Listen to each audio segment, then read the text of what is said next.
오늘 실시간 검색어를 또 장악했던 분이죠. 네, 이분. 1심에서 징역 5년이 선고가 됐던 삼성 이재용 부회장에 대한 2심 선고가 오늘 내려졌는데요. 집행유예로 누구나 예상했던 대로 석방이 됐습니다. 선고 결과 정리를 좀 해볼까요? 네, 사모 시스템. 그대로 적용됐고, 이게 선고 결과를 정리 하는 것, 의미가 있겠어요? 다만 이제, 확실히 이제 알았다. 대한민국에서는 돈 있는 놈이 장땡이다. 서초동 법원은 삼성 법무팀이다. 서초동 팀이다. 이런 얘기가 다시 한번. 아니, 그러니까 박근혜고 이명박이고 지랄이고, 역시 삼성이 최고다.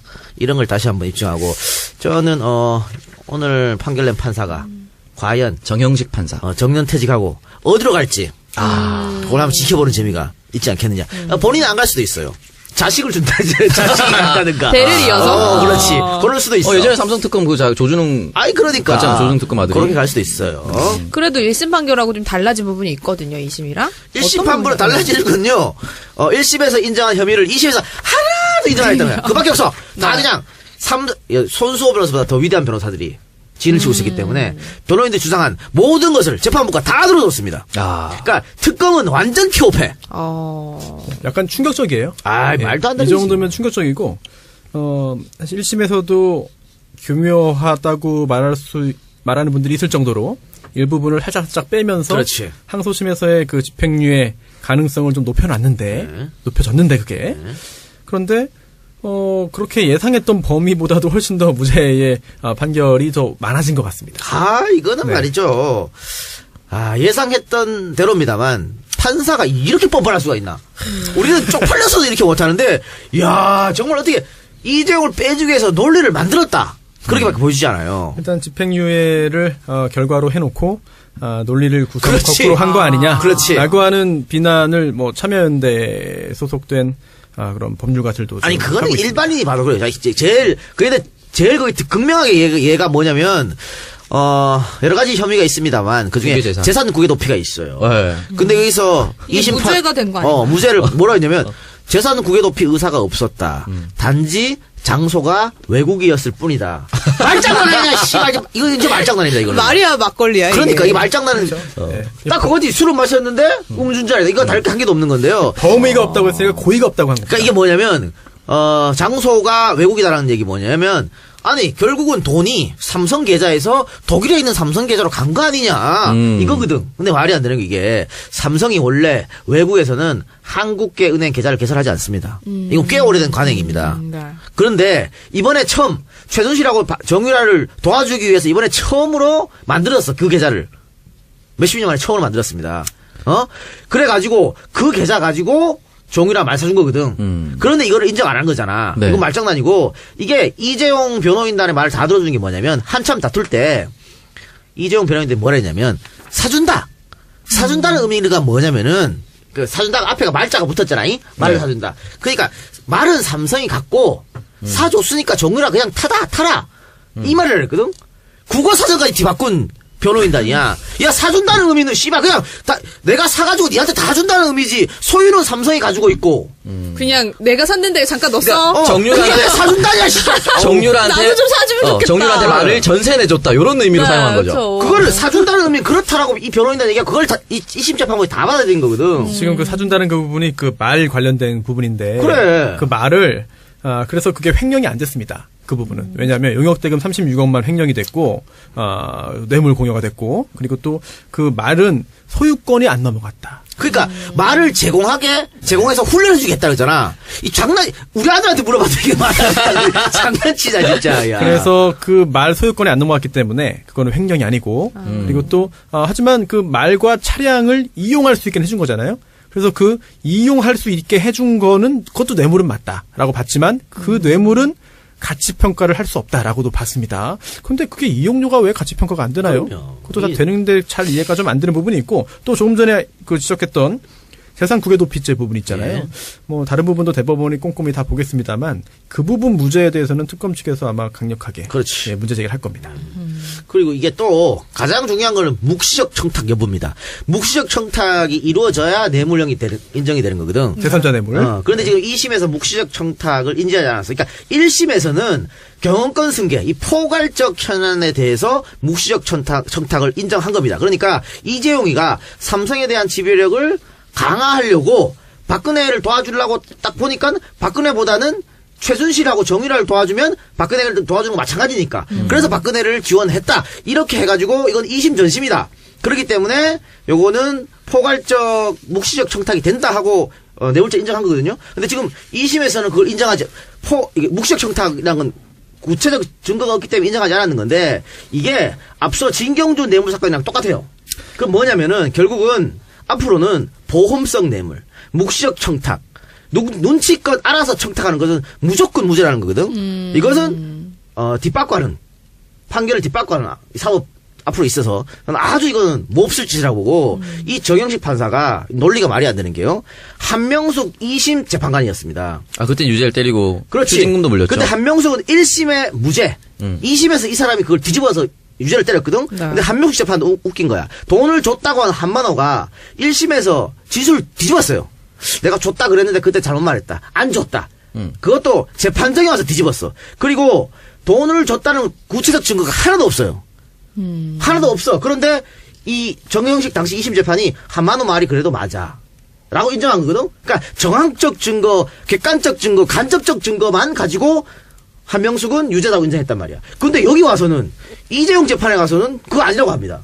그러니까 똑같은 자기가 한 재판인데 거의 유사한 재판인데 이걸 뒤집었어. 그래서 이 사람은 정치적 재판을 했다고 볼 수밖에 없는 거야. 한명숙 때도 정치적 재판, 지금도 정치적 재판. 굉장히 정치적인 사람이네요. 이번 사건 관련해서 지금 이도경 작가가 강력하게 이야기한 대로 명시적인 청탁 인정 안 됐고요.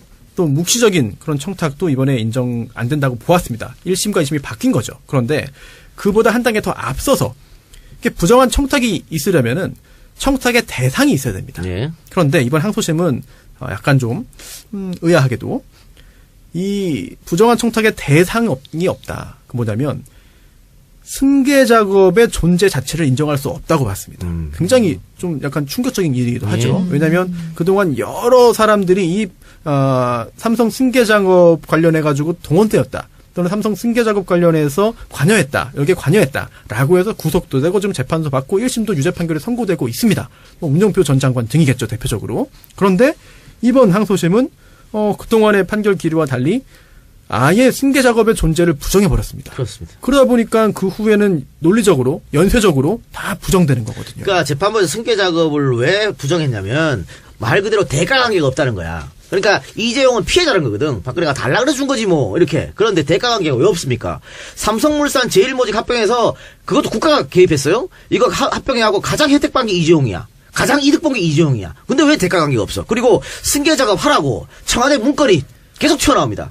이재용은 왕자니까 왕세자라 그랬나? 문건에 왕자라 그랬나? 계속 밀어주라고. 그런 정황적 자료들이 마구나 튀어나왔는데 이걸 인정 안 했다는 것은 재판부가 끼워 맞추기 논리밖에 안 된다는 거죠. 특히 재판부가 이 승계 작업 관련해서 승계 작업 없다라고 말하면서 여러 가지 또 논거들을 대고 있습니다. 굉장히 자세하게 이야기했어요. 근데 그 중에 하나가 이제 일부 개별 현안을 하나하나 따로따로 보면 이제 그게 다 성공했을 경우에 이재용 부회장의 삼성전자 또는 삼성생명 지배력 확보에 간접적, 직접적으로 유리한 영향을 미치는 효과는 있다라고 하면서도 이거는 따로따로 사후적으로 봤을 때 그렇다는 거지.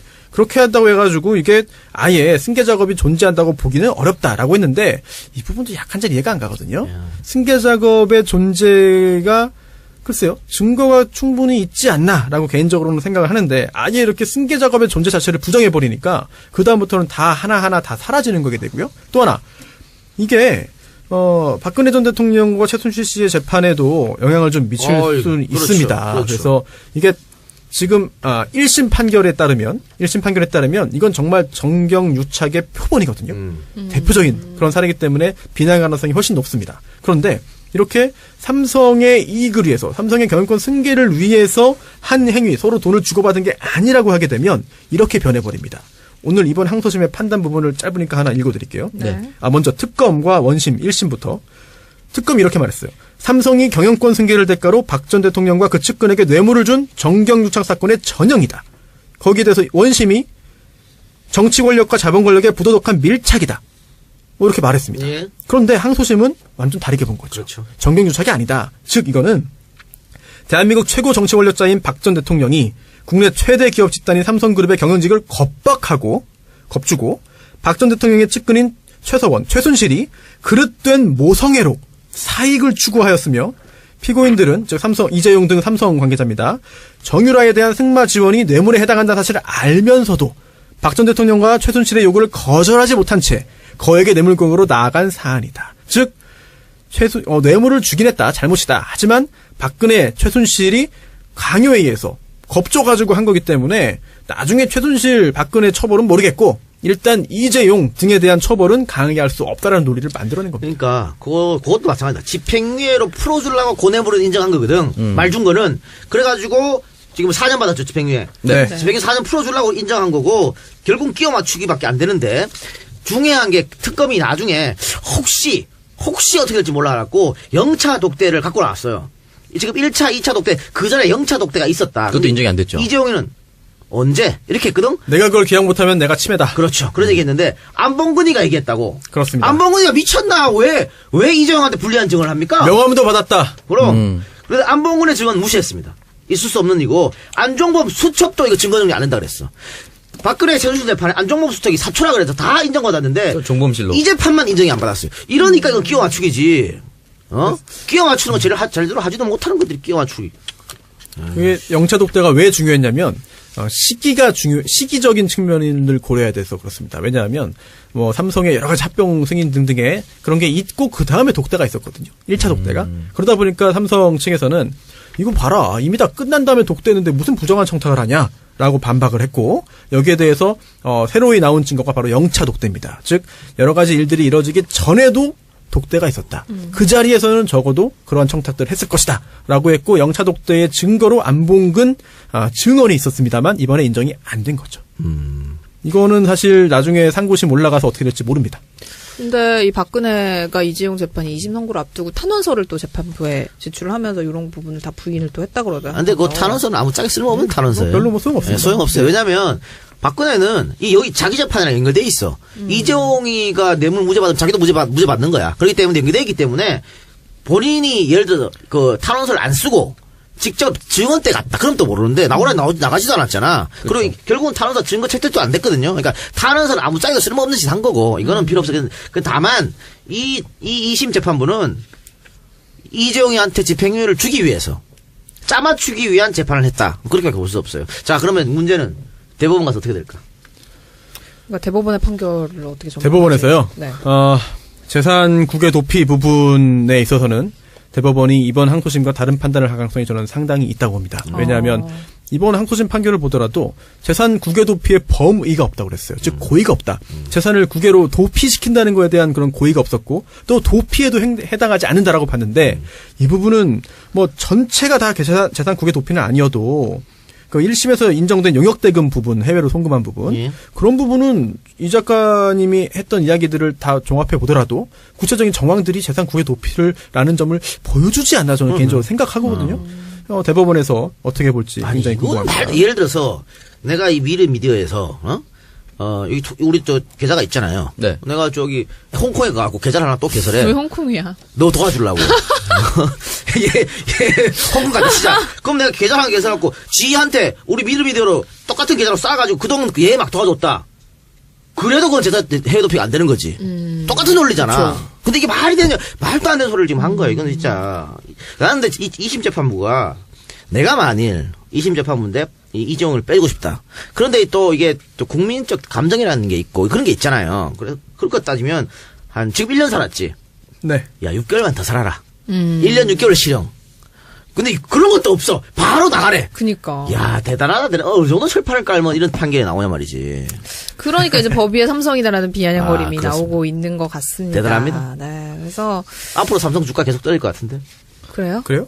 이종이 나왔으니까. 오너리스크가 전문 경영인들이 이제 엿댄 거예요? 오너리스크가 오너가 나오면 생겨. 그렇습니다. 그리고 하나만 더. 결국 뭐 유죄 무죄 판단이야 1심 2심 다를 수가 있고 해당 그 구체적인 범죄 행위에 대해서 또 대법원에서도 어떻게 바뀔지 모릅니다. 그런데 뭐 일단 이번 항소심 판결을 존중한다고 해도 양형 즉 형량에 있어서 저는 좀 한숨이 좀 나오는 부분이 있는데요. 다 뭐 차치하고 이번 항소심 재판부가 인정한 걸 보면 이재용 부회장이 뇌물을 준 건 맞아요. 그리고 그 액수가 36억 원 넘습니다. 그건 인정됐죠. 네, 게다가 재판부 표현에 따르더라도 적은 금액이 아니라고 했어요. 네. 그런데도 집행유예다라고 한다면 물론 뭐 이 말도 맞습니다. 뇌물을 준 사람보다 받은 사람이 더 핵심적인 책임이 있다. 또 뇌물을 먼저 달라고 했다면 그 사람이 더 책임이고 뇌물을 뜯긴 사람은 뭐 처벌 비난 수위가 높지 않다라고 할 수도 있겠습니다만 액수가 36억 원입니다. 이게 일반 평범한 사람이 뇌물을 3억 원 건네줬다라고 한다면 어떤 결과가 나올까? 또는 뭐 굉장히 좀 사업가인데 삼성이 아닌 다른 사업가입니다. 뇌물을 13억 원 공여했다라고 하면 어떤 결과가 나올까? 이런 부분을 보자면 좀 생각할 게 많을 것 같아요. 포 이젠플. 손수호 변호사가 다음 총선에서 인천에 나가서 국회의원 됐다 칩시다. 국회의원 되고 나서 내가 그냥 수호야 그냥 써 하고 한 3억 5억 줬어. 안 받으려고 그랬지. 써 그냥 4년 동안. 괜찮아 형이 그냥 축하해서 주는 거야. 그냥 써. 지금 주세요. 지금은 주고 싶지 않고요. 자 그렇게 되면은 이게 지금 판단대로 뇌물죄가 안 돼. 청탁도 없었잖아. 청탁도 없었고 그 보험료로 내가 수호한테 그 보험료로 3억 5억 찔러준 거야. 이거 뇌물죄가 안 되는 거지 그러면. 앞으로 이런 일이 존나게 생길 것이다. 그러네요. 그렇잖아. 여기 정치하자. 뇌물 공여는 1억 이상만 돼도 무슨 무기징역까지 갈 수 있다고 하지 않았어요? 공여가 아니고 받은 사람이. 그러니까 예. 이건 박근혜한테는 굉장히 안 좋은 불리한 상황이 됐네요. 그렇죠. 이번에 재판부의 그 판단을 제가 판결문을 전체를 보진 못하고 고등법원에서 나온 그런 보도자료를 좀 꼼꼼히 좀 봤거든요. 그 요약된 것도 보고 했는데 이재용 부회장에게는 굉장히 유리한 판결인 반면 박근혜 전 대통령에게는 그렇게 유리할 것도 없어요. 제가 볼 때. 예. 굉장히 좀 비난을 했습니다. 이재용 부회장은 겁박당해서 어쩔 수 없이 뇌물을 건넨 사람이고 박근혜 전 대통령은 국민으로부터 받은 그런 그 권한을 이제 신뢰를 저버리고 그런 권한을 사적인 목적으로 활용했다라는 부분들을 언급하고 있거든요. 아니 근데 보수층에서는 그렇게 생각하지 않고 이걸 노릴 거예요. 그러니까 이재용 그거 봐라. 뇌물 무죄 나오지 않았느냐. 결국은 이거 탄핵 정당성이 없었던 거다. 아마 이렇게 또 일부 태극기 사람들. 그럼 이렇게 말씀하시면 됩니다. 이번 항소심 판결문에 이런 것도 있어요. 결국 국정농단 사건의 주범은 헌법상 부여받은 책무를 방기하고 국민으로부터 위임받은 대통령으로서의 지위와 권한을 사인에게 나누어준 박 전 대통령과 그 위세를 등에 업어 국정을 농단하고 사익을 추구한 최순실로 보아야 한다라는 부분이 판결문에 있습니다. 다음 재판이 또 어떻게 판결이 내려질지 지켜봐야 될 것 같은데 일단 지금의 판결에 대해서 많은 비난이 쏟아지고 있는 만큼 네. 오늘의 포토제닉은 그 미소 지으며 출소하는 그 이재용 회장 표정이 오늘의 이 새끼들 이렇게 될 줄 몰랐어? 이 새끼들 말이야. 당연한 거 가지고 말이야. 그 사진이 계속 돌아다니고 있더라고요. 저희 계속해서 다음 주제 토크로 이어가 보겠습니다. 평창올림픽 관련된 얘기를 좀 해보려고 하는데요. 이 평창올림픽에 참가할 북한의 고위급 대표단을 누가 이끌고 올 것인가? 여기에 많은 관심이 쏠렸었죠. 근데 김영남 최고인민회의 상임위원장이 참석하는 것으로 결정이 됐다고 합니다. 이 사람이 북한에서 어떤 위치에 있는 사람인가요? 그러니까 우리가 아마 맨 처음에 단일팀이 아니고 맨 처음에 북한이 참가한다고 얘기 나왔을 때 높은 사람이 왔으면 좋겠다 이렇게 했었잖아요. 네. 근데 딱 그대로 됐습니다. 사실은 김영남 같은 사람이 대외적으로는 국가 원수죠. 국가대표야. 최고인민위원회 북한 헌법상 국가수반입니다. 그렇습니다. 그래서 지금까지 방남한 사람 중에 가장 높다. 그렇게 보면 되겠죠. 야, 근데 이분 김일성 때부터 있지 않았습니까? 굉장히 오래. 그러니까 나이가 90살이래요. 김일성, 김정일, 김정은을 다 거친. 근데 대단하네. 그때 제가 그 얘기를 하면서 그랬을 거예요. 그 정도 높은 급이 오면 미리 우리하고 사전협의 다 얘기가 됐을 것이더라고. 그렇겠죠. 그래, 기대해 봅시다. 지금 코피 작전 때문에 트럼프 이 새끼 자꾸 코피 터뜨린다 그래. 코피 작전 때문에 지금 시끄러워요. 그리고 원래 주한 대사로 대정돼 있던 빅터 씨. 그것도 지금 코피 작전 그것 때문에 그랬다는 설이 있잖아. 아웃 때 여러 가지 설이 있죠. 네. 또 뭐 아니라고 또 하더라고요. 근데 백악관에서는 아니라고 하지. 네. 근데 빅터차 본인이 네. 뭐 그런 식으로 얘기했기 때문에 물론 백악관에서는 그 언론 플레이라고 또 불쾌했다고 하지만 그렇기 때문에 지금 뭐 코피 작전은 시끄러운데 김영남 씨가 와가지고 정말 우리 모르게 물 밑에서 좀 접촉을 했으면 좋겠다라는 생각. 아니 그것도 코피 작전이라는 것 자체가 존재하지 않는다라고 하는 그런 외신 보도도 있습니다.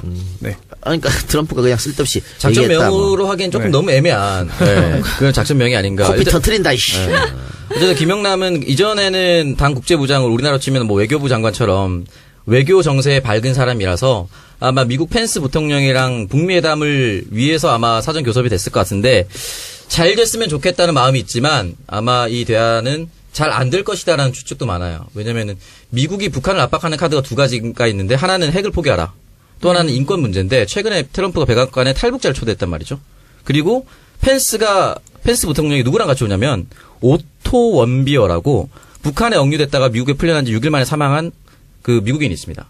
그 사람의 아버지를 같이 데리고 옵니다, 이번에. 그러니까 북한 측에서는 굉장히 불편합니다. 왜냐면 앉자마자 인권 얘기를 할 거거든요. 그래서 많은 전문가들이 전 당에 있는 그 당직자들과 얘기를 했을 때 미국이 북한을 길들이려고 압박을 하고 있다. 그리고 평창 올림픽 이후에도 미국 주도로 뭔가를 이끌어가기 위해서 사전 포석을 깔 수도 있다라고 하면서 우리나라가 굉장히 힘들 거다. 외교적으로 노력을 많이 해야 될 것이다. 주목해야 된다라고 얘기를 하시더라고요. 우리가 뭐 할 게 뭐 있어. 그렇죠. 그러니까 뭐 계속 설득하는 건데. 어쨌든 뭐 우리나라와의 관계에서 있어서는 외교적 격식 차원에서 최고의 상징으로 볼 수 있는 거고. 그건 굉장히 큰 의미가 있습니다. 우리는 뭐 최선을 다해서 네. 맞아야죠. 또 실질적인 남북관계 개선에 영향을 미칠 수 있지 않을까. 누가 회담할까요? 우리나라에서는 김영남과 뭐 급에 맞으려면 국무총리쯤 나가야지. 그렇다면은 문재인 대통령하고의 만남도 이제 이루어지지. 그럴 수도 있고 뭐 성사될 수도 있습니다. 그러면은 이제 김정은의 뭐 친서가 전달이 될 그럴 수도 있고 있다. 이런 얘기도 나오고 있는데. 진짜 올림픽 정신에 정말 딱 맞는 상황이 되는 것 같아요. 제가 볼 때. 네. 그렇습니다. 최선의 결과가 나왔으면 좋겠어요. 근데 미국이 북한을 길들일 수 있다고 생각하는 것 자체가 착오지. 오판이지. 지금까지 건조 하나로 버틴 사람들인데. 그래서 코피 작전도 말이 안 된다고 하는 게. 네, 그거 지금 뭐 백악관에서 뭐 물론 백악관에서 왔다 갔다 하고 있지만은 보복이 없다는 게 말이 돼? 두드러가 코피 터지고 가만히 있을 줄 알만했지 그건 어떻게 알아요? 그렇죠. 근데 피해는 그럼 결국 우리야. 그렇죠. 미국이 아니고. 전장은 여기죠.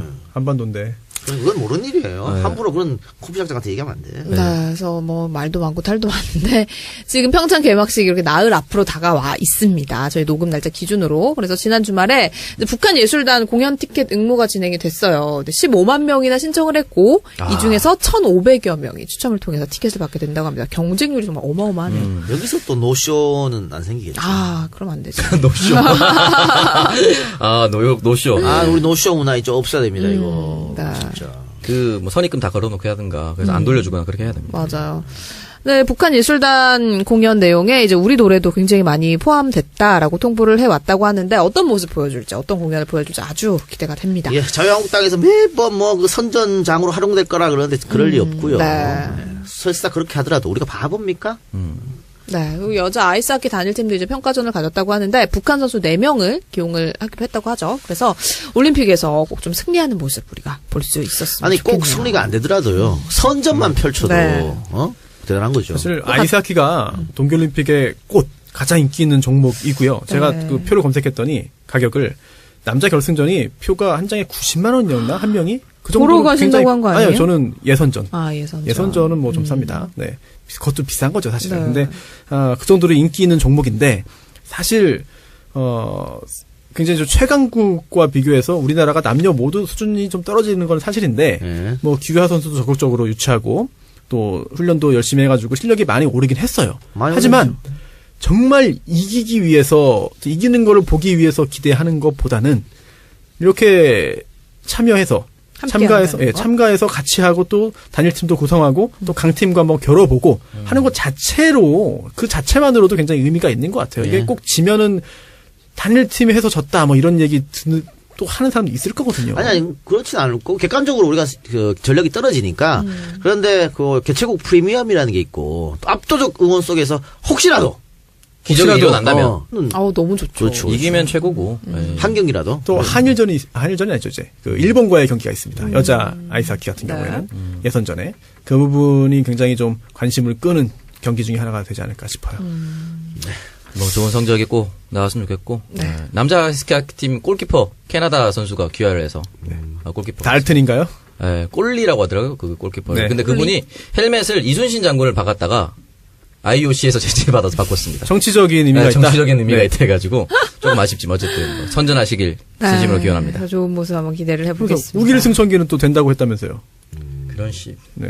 아니, 그러면 뭐, 이순신 장군 박아놓고, 이순신 아니에요. 이순신 아니다. 그냥 저희 옛날- 할아버지다. 뭐 이러지. 조상이다. 네. 누가 이순신 조상 맞잖아요. 그래. 조상 맞잖아. 그러면 되지. 그렇네요. 네.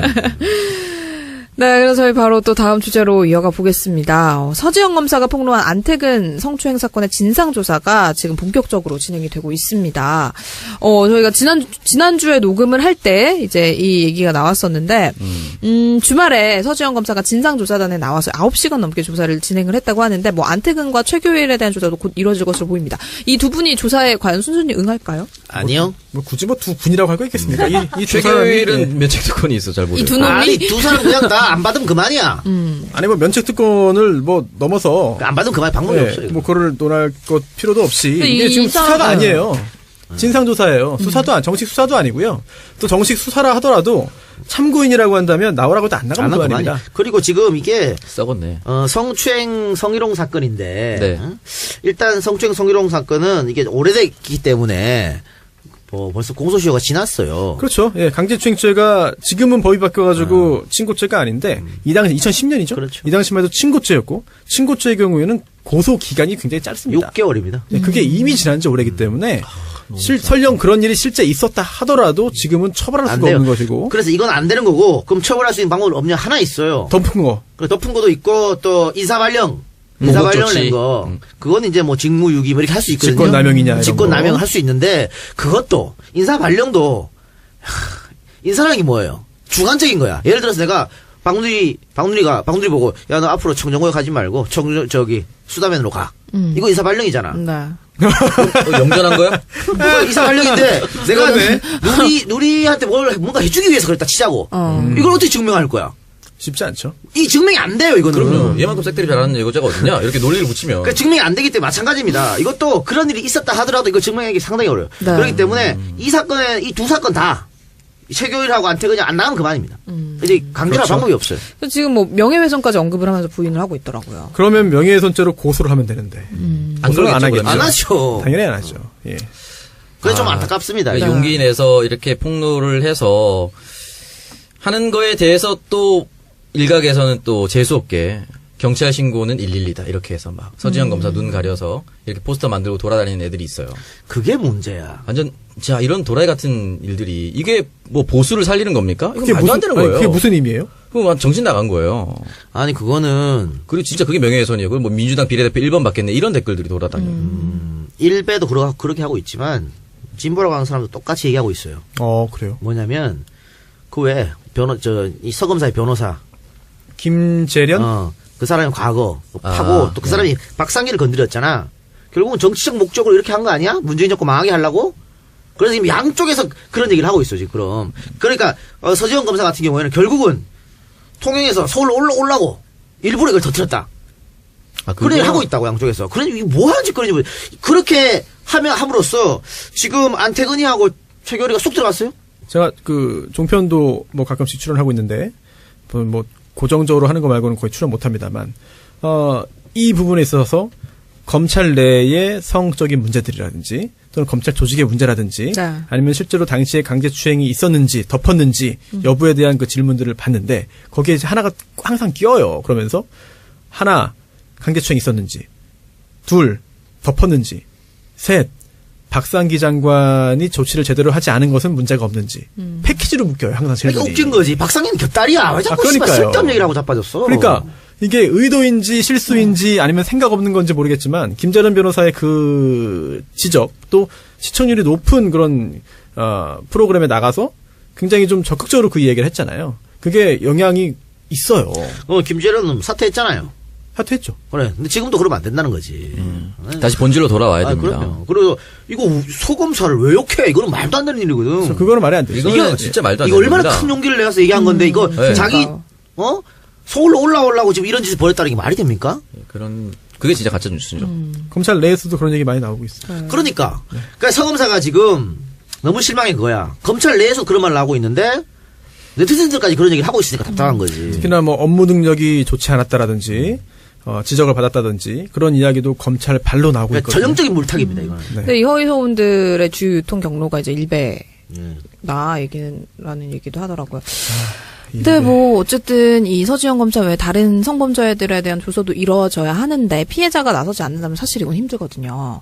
그렇기 때문에 근데 이게 이렇게 흘러간다면 누가 스스로 먼저 얘기를 하려고 하겠습니까? 안 나오죠, 이제. 예. 뭐 이문정 검사도 과거에 있었던 일을 이제 네, 그쵸. 정말 옛날 일이죠. 2003년 일을 이제 새롭게 이야기했고 네. 그 과정에서 검찰 조직에서 있었던 일들까지 함께 폭로를 했는데 사실 이문정 검사 정도 되니까 이렇게 이야기하는 거지.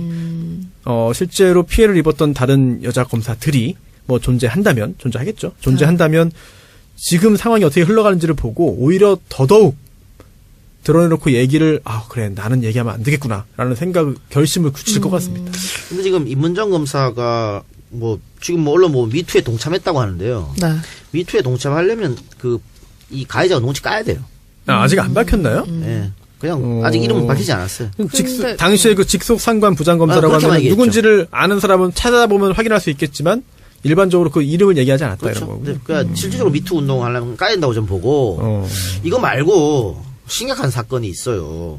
서지현 검사가 얘기했던 거 나는 성추행에 그쳤지만 성폭력이 있었다 그랬거든. 네. 성폭력은 강간이에요. 강제로 네. 했다는 거잖아. 네. 근데 그 사건은 아까 얘기한 2005년에 없어졌던 법. 친고죄? 예. 친고죄 폐지 이후에 나온 사건이거든. 그러니까 지금이라도 수사할 수 있는 거예요. 네. 수사할 수 있는 건데 검찰 내부에서는 가해자가 누구고 피해자가 누구고 다 알아. 다 알아요. 다 알아. 예. 니도 알지요. 예. 그거 봐. 그런데 이거 왜 언론이 조용한지 모르겠어? 아버지 때문에. 아버지가 그러니까 가해자가 남자 검사인데 가해자 아버지가 힘이 있다 그러더라고. 그래요? 근데 이거는 지금만 해갖고 이거는 성추행도 아니고 강간이잖아. 강간을 어떻게 이렇게 덮어? 강간 미수인가요? 아니에요. 기수예요? 예. 이건 지금이라도 수사해야 되는데 몰라. 우리 언론은 왜 조용한지 모르겠어. 이걸 자꾸 조수해야 돼 누구냐고. 다들 아는데 왜 가만히 있냐고. 응?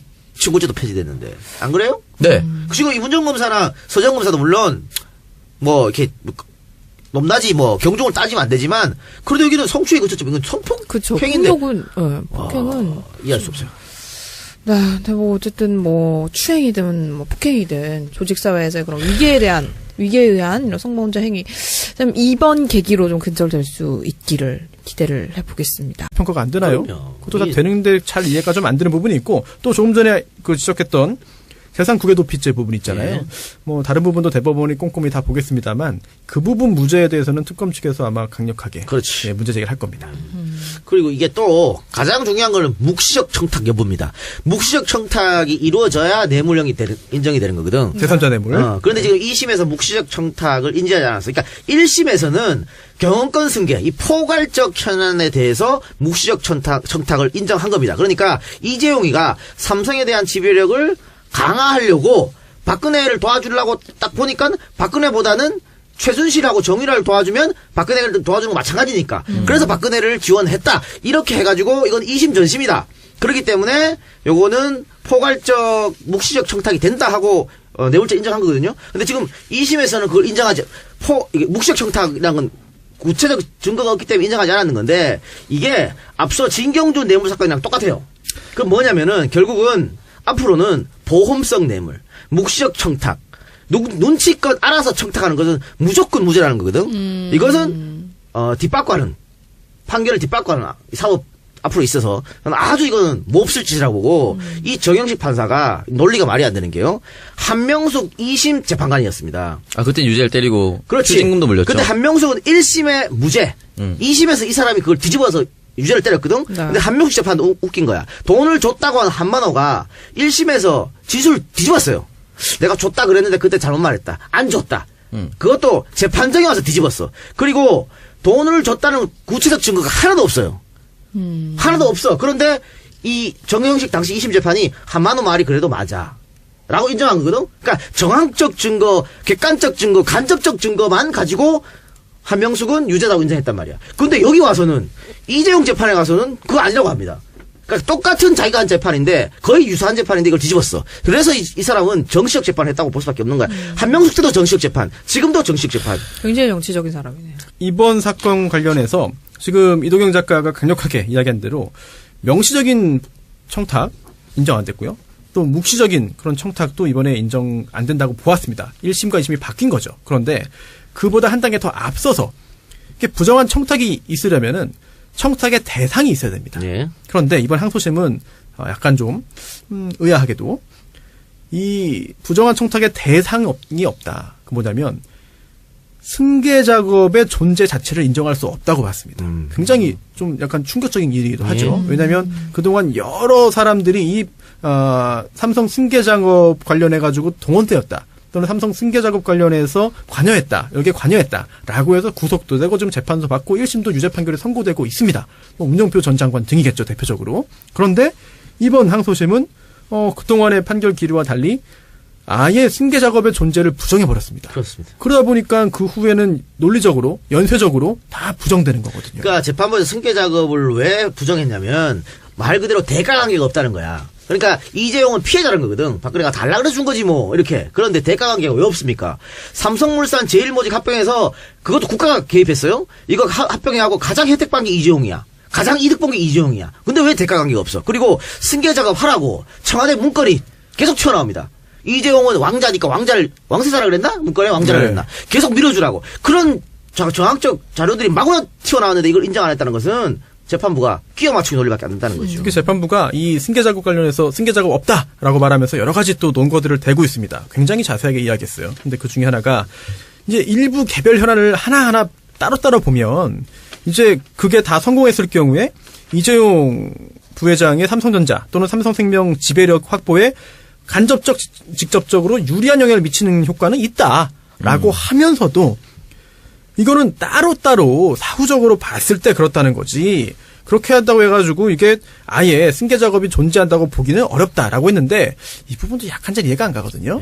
승계 작업의 존재가 글쎄요. 증거가 충분히 있지. 그중에 재산 국외 도피가 있어요. 네. 근데 여기서 이게 무죄가 된 거 아니에요? 무죄를 뭐라 했냐면 재산 국외 도피 의사가 없었다. 단지 장소가 외국이었을 뿐이다. 말장난이냐, 씨발. 이거 이제 말장난이다, 이거. 말이야, 막걸리야. 그러니까, 이게. 이 말장난은. 네. 딱 그거지. 술을 마셨는데, 음주운전이다. 이거 다를 게 한 개도 없는 건데요. 범의가 없다고 했으니까 고의가 없다고 한 겁니다. 그러니까 이게 뭐냐면, 장소가 외국이다라는 얘기 뭐냐면, 아니, 결국은 돈이 삼성 계좌에서 독일에 있는 삼성 계좌로 간 거 아니냐. 이거거든. 근데 말이 안 되는 게 이게, 삼성이 원래 외국에서는 한국계 은행 계좌를 개설하지 않습니다. 이거 꽤 오래된 관행입니다. 네. 그런데 이번에 처음 최순실하고 정유라를 도와주기 위해서 이번에 처음으로 만들었어. 그 계좌를. 몇십 년 만에 처음으로 만들었습니다. 그래가지고 그 계좌 가지고 정유라 말 사준 거거든. 그런데 이거를 인정 안 한 거잖아. 네. 이건 말장난이고 이게 이재용 변호인단의 말을 다 들어주는 게 뭐냐면 한참 다툴 때 이재용 변호인단이 뭐라 했냐면 사준다. 사준다는 의미가 뭐냐면은 그 사준다가 앞에가 말자가 붙었잖아. 말을 네. 사준다. 그러니까 말은 삼성이 갖고 사줬으니까 정유라 그냥 타라. 이 말을 했거든. 국어사전까지 뒤바꾼 변호인단이야. 야, 사준다는 의미는 씨발 그냥 내가 사가지고 니한테 다 준다는 의미지. 소유는 삼성이 가지고 있고.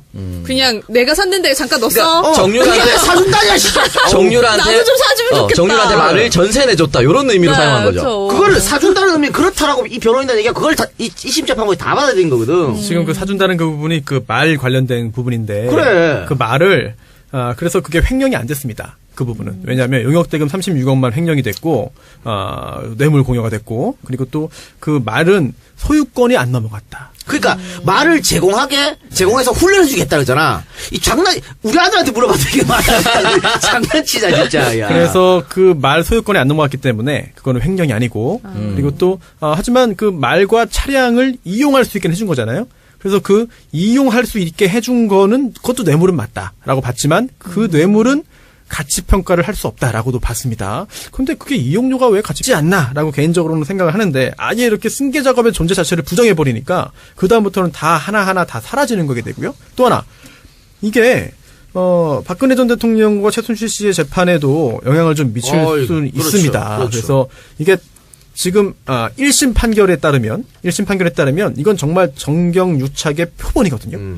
대표적인 그런 사례이기 때문에 비난 가능성이 훨씬 높습니다. 그런데 이렇게 삼성의 이익을 위해서 삼성의 경영권 승계를 위해서 한 행위 서로 돈을 주고받은 게 아니라고 하게 되면 이렇게 변해버립니다.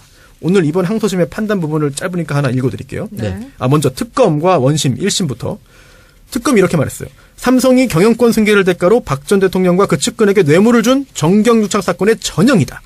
거기에 대해서 원심이 정치 권력과 자본 권력의 부도덕한 밀착이다.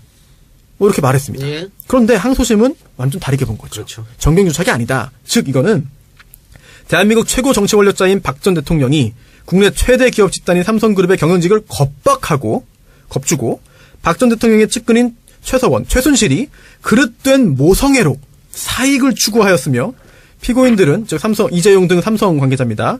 정유라에 대한 승마 지원이 뇌물에 해당한다는 사실을 알면서도 박 전 대통령과 최순실의 요구를 거절하지 못한 채 거액의 뇌물공으로 나아간 사안이다. 즉 뇌물을 주긴 했다. 잘못이다. 하지만 박근혜, 최순실이 강요에 의해서 겁줘가지고 한 거기 때문에 나중에 최순실, 박근혜 처벌은 모르겠고 일단 이재용 등에 대한 처벌은 강하게 할 수 없다라는 논리를 만들어낸 겁니다. 그러니까 그것도 마찬가지다. 집행유예로 풀어주려고 고뇌물을 인정한 거거든. 말 준 거는. 그래가지고 지금 4년 받았죠, 집행유예. 네. 집행유예 4년 풀어주려고 인정한 거고 결국 끼워 맞추기밖에 안 되는데 중요한 게 특검이 나중에 혹시 어떻게 될지 몰라갖고 영차 독대를 갖고 나왔어요.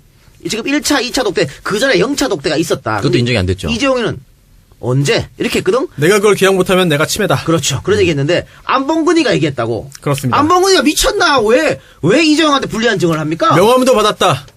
오늘 실시간 검색어를 또 장악했던 분이죠. 네, 이분. 1심에서 징역 5년이 선고가 됐던 삼성 이재용 부회장에 대한 2심 선고가 오늘 내려졌는데요. 집행유예로 누구나 예상했던 대로 석방이 됐습니다. 선고 결과 정리를 좀 해볼까요? 네, 사모 시스템. 뭐 네. 그대로 적용됐고 뭐 이게 선고 결과를 뭐 정리 뭐 하는 것 뭐 의미가 있겠어요. 다만 이제 확실히 이제 알았다. 대한민국에서는 돈 있는 놈이 장땡이다. 서초동 법원은 삼성 법무팀이다. 서초동 팀이다. 뭐 이런 얘기가 다시 한번. 아니 그러니까 뭐 박근혜고 이명박이고 지랄이고 역시 삼성이 최고다. 이런 걸 다시 한번 입증하고 저는 오늘 판결 낸 판사가 과연 정형식 판사. 정년퇴직하고 어디로 갈지 그걸 한번 지켜보는 재미가 있지 않겠느냐. 본인은 안 갈 수도 있어요. 자식을 준다든지 자식이 간다든가. 대를 이어서? 그렇지. 그럴 수도 있어. 예전에 삼성 특검 조준웅. 그러니까. 가장 조준웅 특검 아들이. 그렇게 갈 수도 있어요. 그래도 1심 판결하고 좀 달라진 부분이 있거든요, 2심이랑. 1심 판결은 달라지는 건요. 1심에서 인정한 혐의를 2심에서 하나도 인정 안 했던 거야. 그밖에 없어. 다 그냥 손수호 변호사보다 더 위대한 변호사들이 진을 치고 있기 때문에 변호인들이 주장한 모든 것을 재판부가 다 들어줬습니다. 그러니까 특검은 완전 피오패.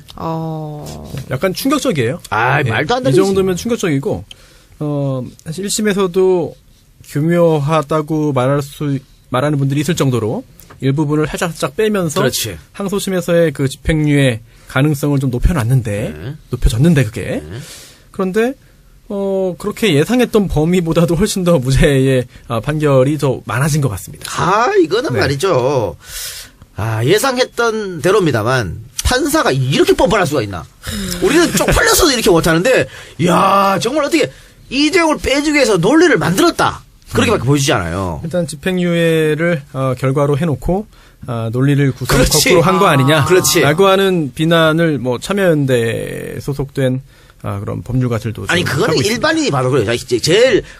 제일 거기 극명하게 얘가 뭐냐면 여러 가지 혐의가 있습니다만.